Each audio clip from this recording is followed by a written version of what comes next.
Good evening everyone and welcome once again to my YouTube channel and discuss कर रहे हैं one more poem appreciation of class 12 today and this is poem number 5 from class 12 book of English that is father returning home. Weightage सबको पता है, ये question होगा question number 3B में और वेटेज होगा 4 मार्क्स। कंपलसरी क्वेश्चन है, no option at all, तो लिखना ही है। ऑलरेडी 4 पोएम एप्रिसिएशंस अपलोड हो चुके हैं। ये नंबर 5th है, आगे भी सब कुछ आएगा। Every writing skill will be uploaded here, so be with me and please don't forget to subscribe the channel and also share the links among your friends and so that it will be beneficial for them as well to score the mark। शुरू करते हैं appreciation father returning home. Points as you all know cover हमें करने होते हैं, क्योंकि पहले तो बेसिक यही होता है कि हमें लिखना क्या है, क्या कवर करना है, दैट इज़ वेरी इंपॉर्टेंट। तो हमें पहले पैराग्राफ में कवर करना होता है about the poem, poet, title जो भी होता है। थीम नेक्स्ट पैराग्राफ में लिखना होगा। सीक्वेंस फॉलो करो, पॉइंट मेंशन करने की ज़रूरत नहीं है, वहाँ पे कोई पॉइंट मेंशन करने की ज़रूरत नहीं है, याद रखना है प्रॉपरली। डायरेक्टली ऐसे सीक्वेंस में पैराग्राफ अरेंज करो बस। थर्ड में आएगा पोएटिक स्टाइल, पोएटिक डिवाइस, जहाँ पे हम राइमिंग स्कीम, पोएटिक स्टाइल या यूज्ड फिगर्स ऑफ स्पीच के बारे में बहुत बात करते हैं। स्पेशल फीचर्स आएंगे if any are there. Message, value, moral में से कुछ लिख सकते हैं। और लास्ट में होगा आपका ओपिनियन। तो ये सीक्वेंस फॉलो होगी, याद रखना है। आप लास्ट के 5 नंबर एंड 6 नंबर पॉइंट एक साथ सेम पैराग्राफ में लिख सकते हो, जैसे मैसेज और आपका ओपिनियन एक पैराग्राफ में लिख सकते हो, कोई फर्क नहीं पड़ेगा, बट बाकी सेपरेट पैराग्राफ बनाओ, अच्छा लगेगा, ठीक है, पैराग्राफ फॉर्मेट में। शुरू करते हैं appreciation of father returning home. The poem father returning home, as I told you, आप टाइटल को अंडरलाइन करके रखो, अच्छा होगा। The poem father returning home is written by Dilip Chitre, name of the poet as well. He is a Marathi poet. तो ये होगा, यहाँ पे टाइटल आ गया, नेम ऑफ द पोएट आ गया। अभी हम कुछ बात करते हैं रिगार्डिंग पोएट, जैसे he was bilingual poet. Bilingual stand for the person who use और ट्रांसफॉर्मेशन मेथड फॉर एवरीथिंग, उसे बोलते जैसे he was known for his transformation work in English, मतलब मराठी के जो अभंग है, स्पिरिचुअल पोएम्स फ्रॉम संत तुकाराम, उनको उन्होंने इंग्लिश में ट्रांसलेट किया है। So he is bilingual poet and a translator, translation use किया था उन्होंने। This poem is taken from his book travelling in the cage. तो ये जो पोएम है, given poem father returning home, उन्होंने उनके बुक में से ली है, travelling in a cage. The poem is biographical sketch of a poet's father. यहाँ पे जो पोएट है उनके डैड को, एक पर्टिकुलर कम्यूटर को रिप्रेजेंट किया गया है। तो यहाँ पे हम इतना सफिशिएंट होगा पहले पैराग्राफ में, याद रखना है, ठीक है। सिंपल वे से जाएंगे। नेक्स्ट हम कवर करेंगे समरी, जैसे थीम हम कवर करेंगे। The poem father returning home deals with the themes of alienation and isolation.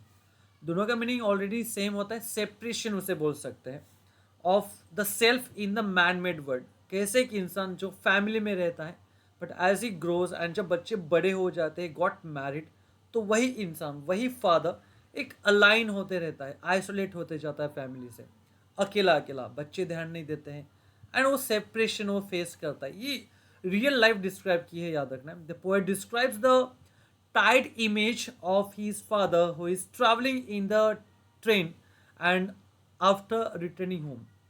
एक ऐसे फादर की इमेज क्रिएट की है यहाँ पे, जो ट्रेन में ट्रैवल कर रहा है और बाद में very tired he returns to the home as well.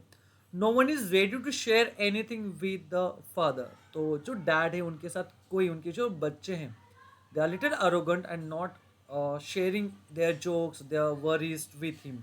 सो उनको एक अकेले अकेले वो महसूस होता है, याद रखना है। तो ये थीम वहाँ पे हम लिख सकते हैं शॉर्ट में।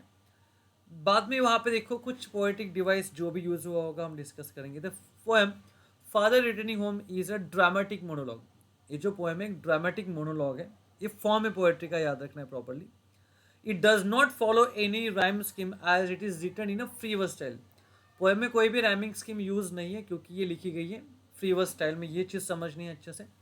द पोएट यूजेस न्यूमरस और various figures of speech just like or such as alliteration, consonance, metaphor, personification, paradox, simile, and transferred epithet, ये है कुछ नाम जो फिगर्स ऑफ स्पीच यूज किए गए उनके नाम दिए हैं।